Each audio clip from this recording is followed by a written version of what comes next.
land conflict in Amazonia. Clay was talking about violence in general and the intensity of violence in the region.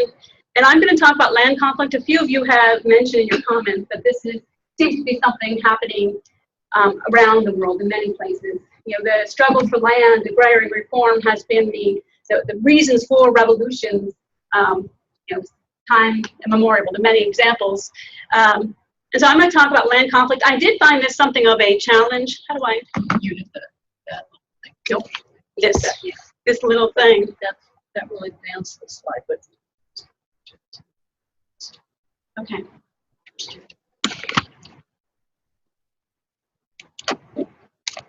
So I found it really difficult when I sat down to think about how to talk about land conflict in the Amazon. Especially, I know that some of you know much about it. You know, you live it, you read it, you know all about it. Others, it seems to be something new. And so how do I, you know, jump back and describe land conflict and land conflict-related violence, and then talk about what am I doing today in terms of the social movements and the landless movement in the region. And what you read today really was part of my early thinking. So I've been looking at land conflict for a while. I'm really very much interested in development and how development comes together in very unexpected ways. There's always unintended consequences on the ground. And so I was very much interested in rural violence, rural insecurity in these regions. And so I was really interested in the beginning, you know, why is there land conflict? You know, why does some places it turn violent, and other places it doesn't turn violent? And so one of the papers you read, some of my earlier work, trying to understand what are these dynamics, putting it within a geographic framework, for those of you in the geographic thought class. How do you understand these global, local forces when they come together? And then I also have another paper, Amazon Land Wars, where I focused on more to the effect, well, what makes some places more violent, like the south of Pará. And more recently, I've been working on looking at what we refer to as direct action land reform, which are the more modern day, more contemporary land conflict. What are the processes that lead to direct action land reform? What are their development and environment impacts? And so I'm not going to be able to get through all of this today. So I'm going to start really trying to focus more on the why land conflict, why violence, and then more into the contemporary, kind of have pieced it together somehow. So looking at the struggle for land, it is a historical manifestation. Brazilian scholars basically date back 500 years ago to Portuguese settlements, where large swaths of land were given to in the capitanias and through the seis marias, you have these large swaths of land given. And what we see is historically that land conflict has intensified in regions where there has been a frontier movement. So historically, looking at the movement into the São Paulo state in the 19th century, there was a spike in land conflict. Western Pará in the 1940s, we see a spike in land conflict, and into the Amazon. The frontier region is a region at the edge of the state, beyond the state's control. It's a vacuum, institutional vacuum. So some people refer to it as the landless West. And they argue that that is what caused, or is the main factor to understand land conflict. It is occurring across Brazil. It's not just occurring in the Amazon region. Some numbers estimate there's more than 4 million landless farmers, landless families today. In Amazonia, between 1988 to 2010, there were 161,000 families that occupied about 69.2 million hectares of land. So in the Amazon, we see this. If you look across the country, we've got more people participating in the landless movement in the Northeast and the south of the country. But by and far, the greatest violent conflict is happening in the Amazon. The state has long recognized the problems with land inequality. I mean, scholars have been writing and studying the land laws in Brazil going back to under Portuguese rule and some of the different land reforms. And very early on, they realized that putting land into speculation, into these large holdings, isn't productive. And there's been this need, land need to be productive. Portugal was dealing with food shortages at the time, and so there were a variety of different laws. We see as early as 1805, the land statute was created that land has to meet a social function. It has to be productive. If it's not productive, it can be expropriated. The idea was that there'd be some way to put land into more productivity. The same different clauses were addressed in the 1964 and the 1988 Constitution. Social function, productive use. Those terms, though, are ambiguous. What does it mean to be productive? What does it mean to meet a social function? And that has really been the source of contention when it comes to these land conflicts. And I'll explain that a little bit more as we go along. But Brazil, unlike some other countries in Latin America and other countries at that time, in the 1950s and 60s, it never did do an agrarian reform program, land redistribution, as we see in other Latin American countries. It's not politically expedient. It's very problematic to take land from the large landholders and give it to the landless. Instead, their resolution was to remedy land inequality in other parts of the country by doing colonization. And so we see in the post-World War II era, this, with the PIN program, the Plan for National Integration of the Amazon, to bring people without land to land without people, the famous quote of President Medici. The National Institute for Colonization and Agrarian Reform was created. And that was the idea. They gave them plots of land. They created roads in order to make accessible the areas. They promised a variety of different services. And in return, they brought people actually by the truck, by the plane to the Amazon to settle the region. It didn't last very long before interest really did shift to agro-industrial interests. So there was a few years where it was a focus. Some thought it was a failure, and so major shift in government development plans went towards mining and cattle, as well as timber. So how can they grow the economy? There are colonization sites and areas we refer to them as CAPES, colonization projects. But really in the 1980s, there was no active state-led agrarian reform. There was a lot of people coming, though. The population more than increased tenfold. So there was some successes at the time, but there was no program for settlement. So we had informal colonization. And so what we see in the 1990s is this new program, the New Rural World under President Fernando Cardoso. And the idea, and this much was in response to land conflict. These people are coming looking for the land. And the idea was to formalize informal settlements. People are already there. They can organize, create an association, create a development plan, and in return, we will provide them with credits and provide them with subsidies so that they can, be productive small farmers. And that was the focus for small farming. Cynthia, can I stop you for just a second? They're sending us some chats, and I just want to make sure they're hearing you. I don't know why they're sending this.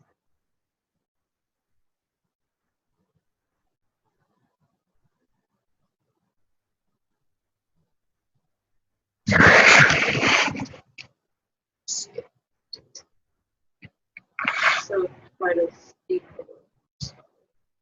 Okay, this is the mic. I can't see. Comments. Maybe if we put it here, it might work better. Okay. I always speak quick. Ever since I was a child, I spoke quick, and I have this whole theory behind. I was the youngest of four. Nobody ever listened to me, so I would speak really, really quick, and then I go, "What?" So it's something that's stuck with me. People say, "Oh, it's my family's from the Northeast," and so we all speak fast from the Northeast. So maybe that's it. Okay. So we have these, which is today the current program, is the New Rural World. There are different types of settlement projects. There's the sustainable settlement projects, extractive settlement projects. As Brenda Belletti talked about in hers, was more the sustainable settlement project. And these are projects that are outside the traditional colonization areas. So we see that since the 1980s, all the new developments that weren't part of the colonization program are part of these PAs, or Projetos de Assentamentos.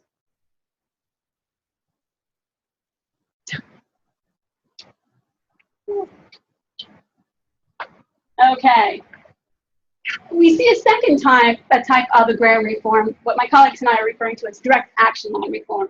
And basically the government inaction, since they weren't following through on agrarian reform, and now the only type of reform that can happen is if people initiate it, if it's initiated by the people themselves. Because that's one of the main requirements for the New Rural World program, is that you have to have a group of families that get together, create an association, and then they petition INCRA for formalization of their settlement. And so really it's direct action. The people are taking it upon themselves to identify the land, to occupy the land, and then to organize and petition INCRA. And so there's this new dynamic that's occurred really since the colonization ended. We say around the 1980s sometime in that date. And so in contemporary Amazonia, when we talk about land conflict and this even social movement activities, it is dollar, and it's a really precursor in order to get your agrarian reform settlement actually officially recognized. There's been a variety of attempts to do it preemptively, but they haven't succeeded.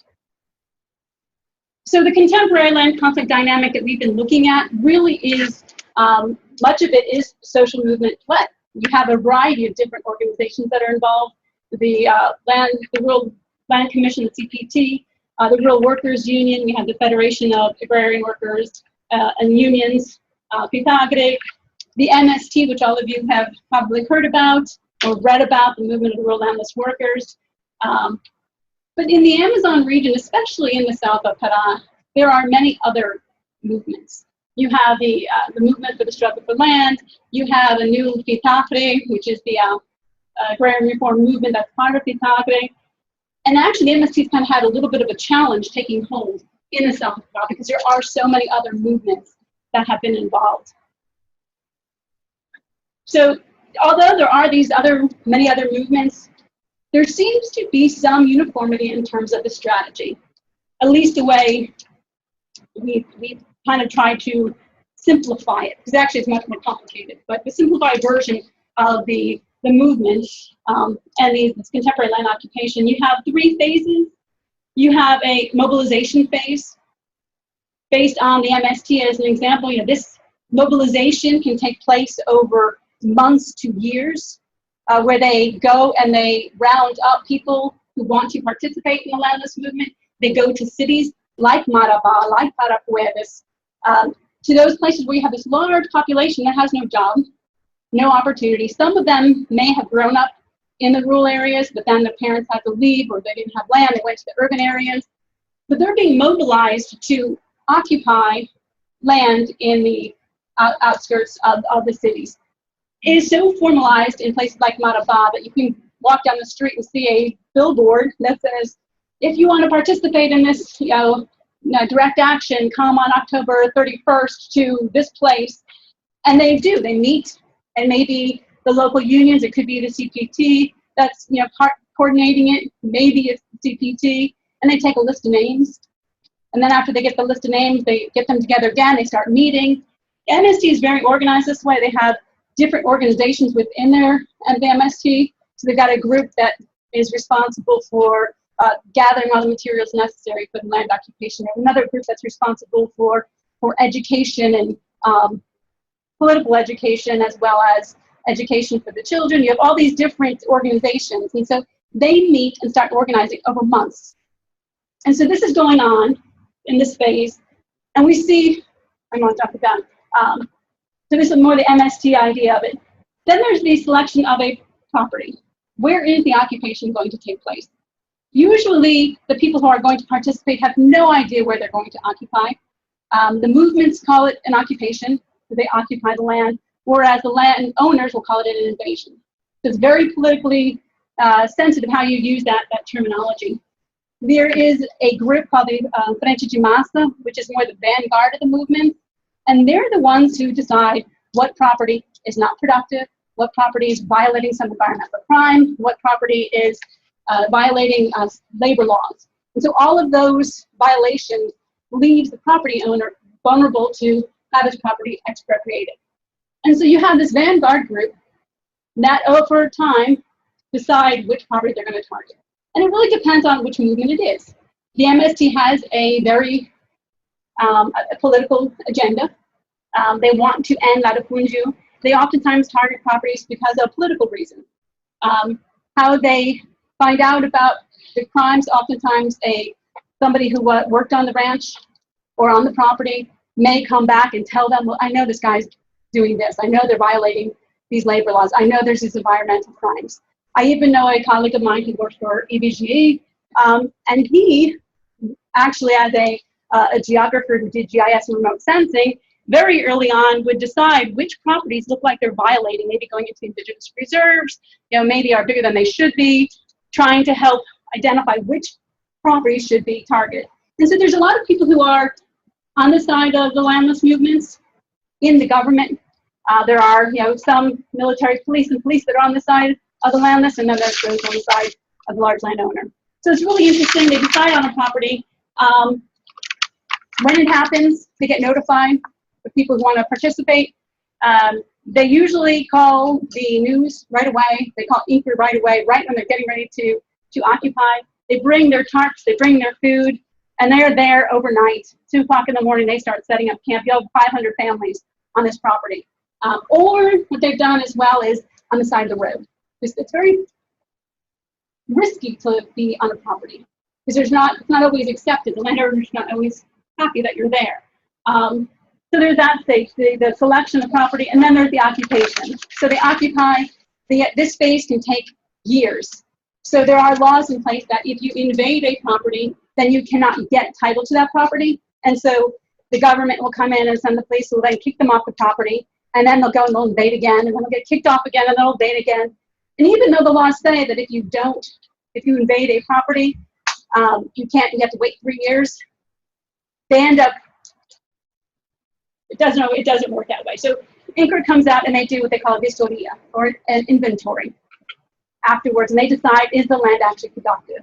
So how much in terms of cattle does it have? How much does it have in terms of fencing? How much does it have? Is it productive? Because they have this whole formula that they go through to decide. And if it's not considered productive, it can be expropriated and then basically put towards agrarian reform. But in the meantime, people are living in campamentos, and these camps are can be on the side of the road. Sometimes they camp out in the middle of the INCRA headquarters. Sometimes they're on the properties. If they haven't been evicted, they keep coming back and forth. Conditions in these areas are really not the most pleasant, to say the least. And then you have finally the settlement, if it's recognized, is created. How the settlement takes shape or takes form, the actual spatial configuration varies based on what the association of the landless decide they want to do. We get into the geography of settlements at a different time. So this is the process that seems to be most of the movements that are doing land occupations are following this process. Like I said, the outcome is not always pleasant. And in fact, violent land conflict ensues. So landowner who's not happy to have his land occupied will send out his gerente, his managers, and they hire pistoleros, gunmen, who actually come in and they will kill people who are occupied or squatters. Especially in early contemporary land conflict with the opening of the Amazon, we see a lot of violence and a lot of the poseros, the landless, being assassinated. And we look at violent land conflict. Between 1988 and 2008, there's about 1,500 land conflict-related murders. About 50%, as I said, happened in the Amazon. But when we look at in the Amazon, about 3/4 or 75% happened in Pará, and then within Pará, 80% happened in the southeast of Pará. So it's very, very localized in this region. Looking at land conflict, it's very complex. You have land conflict between indigenous peoples, garimpeiros, miners, a variety of different types of conflict. I'm focusing on the rural landless, the large landowners. This will also involve actors like the military police, the syndicate leaders, the CPT, and a variety of landless movements. And this is what I want to stress, that there are multiple landless movements in the Amazon that are not the MST, that have different ideas of what they want for the land. We're focusing on this region with the land conflict that's occurred with the opening of the Amazon frontier. The goals of development, as you've read in other papers, and as I talk about in my paper, really to integrate the Amazon. They created the roads, the idea to increase economic growth. They invested in cattle and mining. They also had the other plan to provide land for the landless, so they have these large colonization projects. But what was the outcome? The cattle economy is strong. This region as well, the southeast of Pará, is the most productive cattle region in all of Brazil. Brazil is one of the most productive cattle regions in the whole entire country, in the world. So it's a very intense. Some of the largest slaughterhouses, meat processing plants are now located in southeastern Pará. JBS, they bought out Swift, Pilgrim's Pride, a lot of the American companies, is the leading beef producer that's now located in southeastern Pará. So the cattle economy is done incredibly. Mining is very rich and productive, and yet what we still see is poverty, landlessness, and violent land conflict. And so what I want to look at is, well, why? Why do we see this? And this is one of the things I was getting at in that paper. As I said, looking at contemporary land struggle, we divide the land conflict into two phases. Some of my other papers I talk about the two different phases. We have the first phase, which is the luta pulseira, which is the struggle of the landless. And most of these were attracted because of the mining, because of the roads being opened up. So you have this huge number of men mostly coming to look for jobs. Well, the jobs plummet. The same thing we see with dams and other infrastructure projects. Where do these people go? They go back to the rural areas and look for land. And so that's where we see the conflict. And here, scholars in Brazil refer to the luta pulseira as characterized by homem, arma, lachi. You have basically men, arms, and land. And it's very violent and bloody. We see a second phase, what we're focusing on the post-1985 period with democratic reform. All of a sudden you see all these social movements and all these groups that are organizing around the plight of the landless. And we do see some trends here. Here is the land conflict death rate. And I'm looking at my conflict here is the actual deaths, how many people died. And we see it in the 1980s. It was really, really, really high. This is the luta pulseira. But then we start seeing it decline precipitously in the 1990s. And it seems to correspond immediately when the social movements became active. There is strength in numbers. A landowner is less likely to get his militia to come and get rid of squatters if the news media is there, if Inca is available, if the police are there and people are watching. And so there's this strength in numbers. We see at the same time this increase in the number of assentamentos. In fact, part of how much time I'm going to have to get to it, part of what we found is the land conflict is what basically triggered the government or forced the government to create the settlement projects. We just see after 1996, the El Dorados Carajás massacre, the number of settlements just skyrocketed. I mean, they tenfold the number of settlements. But interesting here is we also see a different dynamic. The murders changed. No longer do we have just the ordinary closeiro who's squatting, getting killed. We're seeing targeted assassinations, attorneys, movement activists, priests. And so it's become a different type of violence. And so that violence has just continued and hasn't really declined much at all. But in sheer numbers, it has declined. Okay. So we have these two different phases. I'm focusing more on the first phase. In the paper, I was actually looking at from 1960s onward, what was the reason for violence. So why land conflict, why violence? In these two papers, I discussed that more specifically. The paper that you read, I was trying to look at the common predominant theoretical views that violence in general is triggered by land resource scarcity, like the environmental security position. Others argue, Pelosi and Michael Watts, that in fact, no, it's abundance that causes conflict. People come, it's greed-driven violence. And so I'm trying to look at how those interacted, creating a condition ripe for conflict. And we see that very much in southeastern Pará. I also was looking at trying to build on the foundations of Amazonian frontier literature that argues that institutional failures. Because it is a frontier and it doesn't have institutions, that it doesn't have legal property rights that can be actually defended, that's what's causing the land conflict. And as a geographer, I'm trying to situate it within this political economy perspective, looking at how all these forces come together.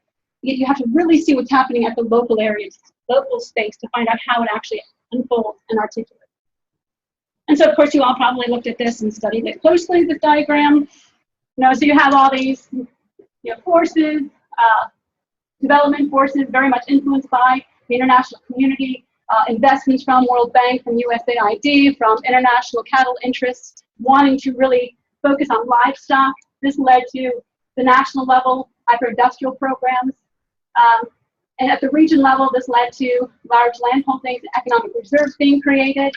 At the same time, we see later on in the 1990s growing environmental concerns, growing indigenous concerns, and we see as a result policies coming about that time. This is really more of a global effort. World leaders came together, and they were very much pressured by environmental movements, environmental human rights groups, forcing the governments to change their policies. We actually see, and I have a few other papers looking at this, at that time, most of the countries put in place constitutional laws mandating conservation reserves or human rights for indigenous lands.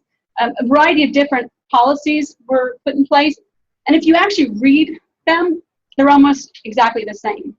So in sociology, the idea of global isomorphism, had these policies start mirroring each other. How they play out on the ground can be something quite different. So you have these wonderful policies out there, but how do they actually play out on the ground?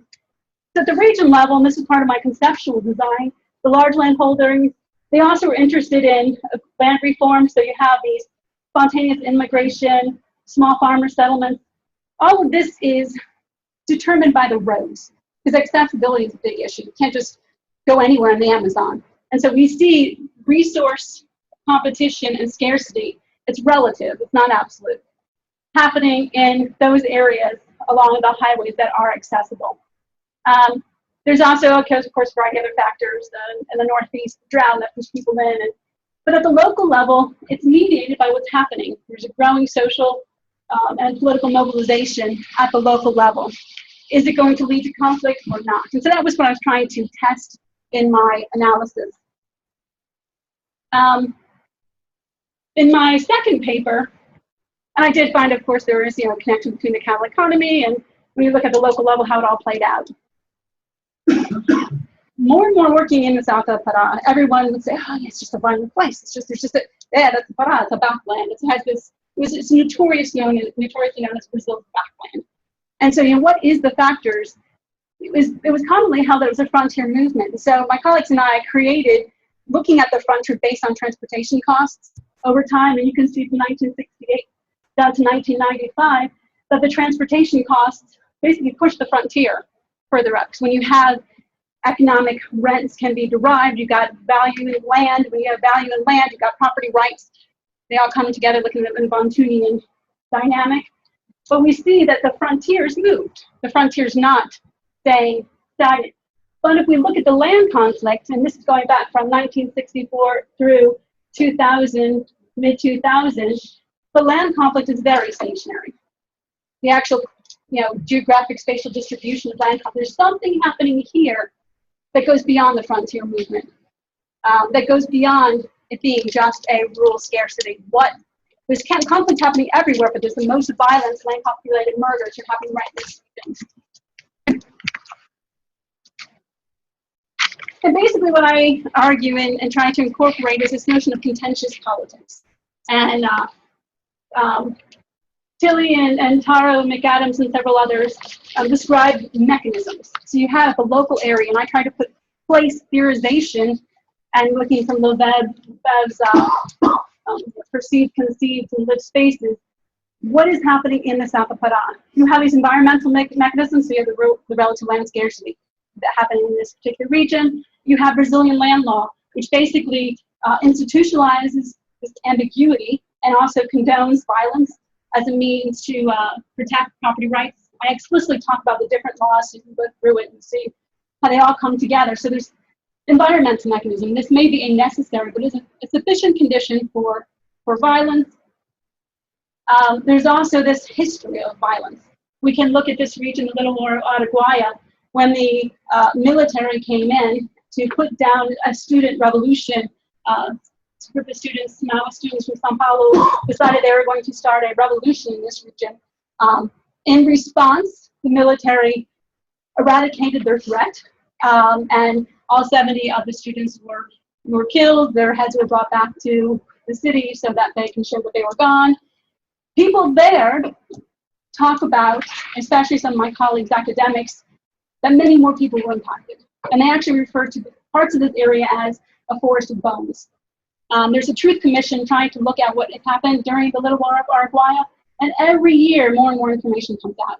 A colonel who's retiring or thinks he's going to die soon wants to clear his conscience and starts talking about how these bodies were dumped, this where this happened. This was the central area of the military's occupation. This is the peasant struggle and the Brazil nut groves. In this region of South of Pará, which is part of what we're also studying, we have the Brazil nut polygon. It's the largest concentration of Brazil nut trees in the Amazon region. And it was a highly productive area for Brazil nut. The rubber boom happened, the rest of the Amazon suffered, but this region had the Brazil nut.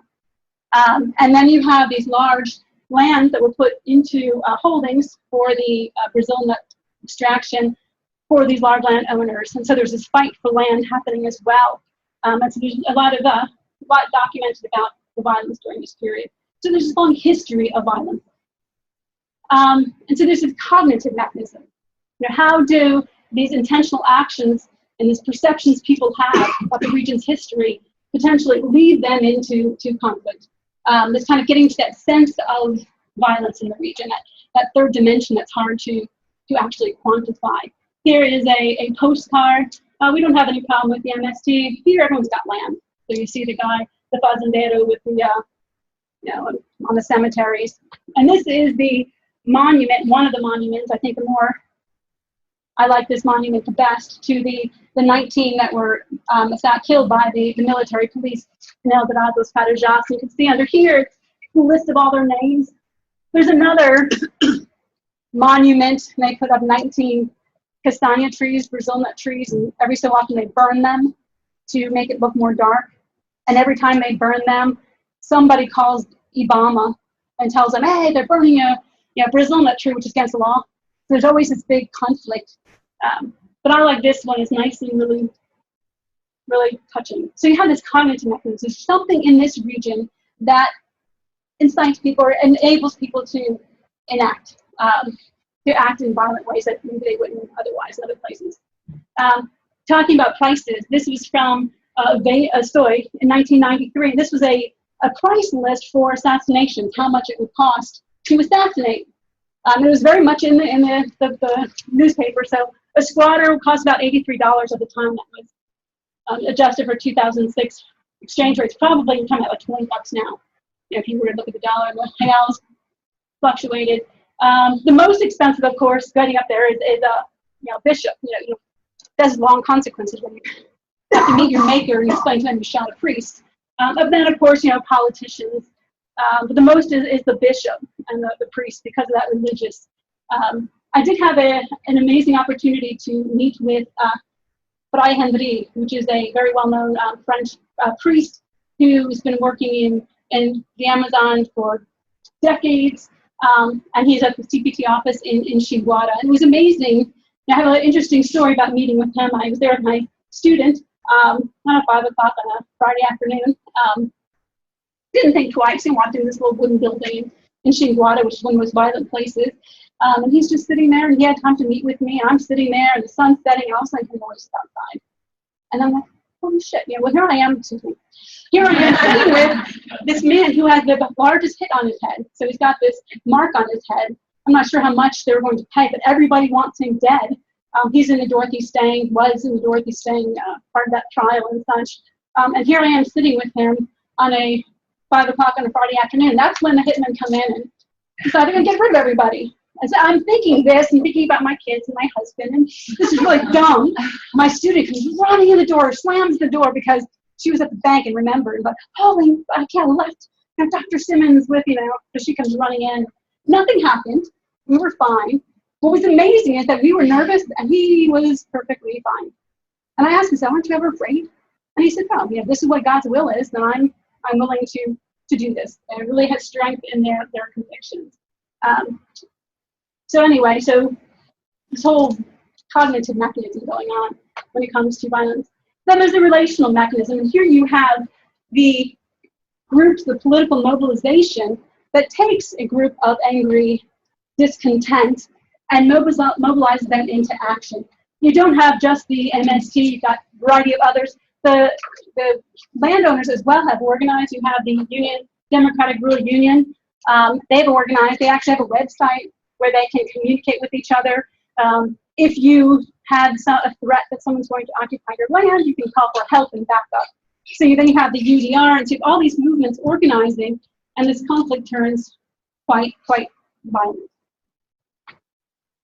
So I don't know how much more time where we're at to get into the processes. I can just. I would. Yeah, we're over about 30 minutes so far. Okay. I'll just send it right back here. So what we're seeing with dollar, and I just want to get back to that, it's not this uniform movement, and this is part of what we discovered. We have after got a project by NSF to look at direct action land reform to see how these settlements are being created, and we colleagues Stephen Purse, myself, Robert Walker, and Jaguchi at MSU had this project. We went to 26 settlements. We did 750 household surveys. We did them in Handonia. We did them in Para. We made sure we had half of them more social movement led. The other half seemed like they're more spontaneous. There wasn't obvious movement involved. So these are all new settlement projects that were created. We did key informed interviews at the national, regional, local level to see what are the processes at work.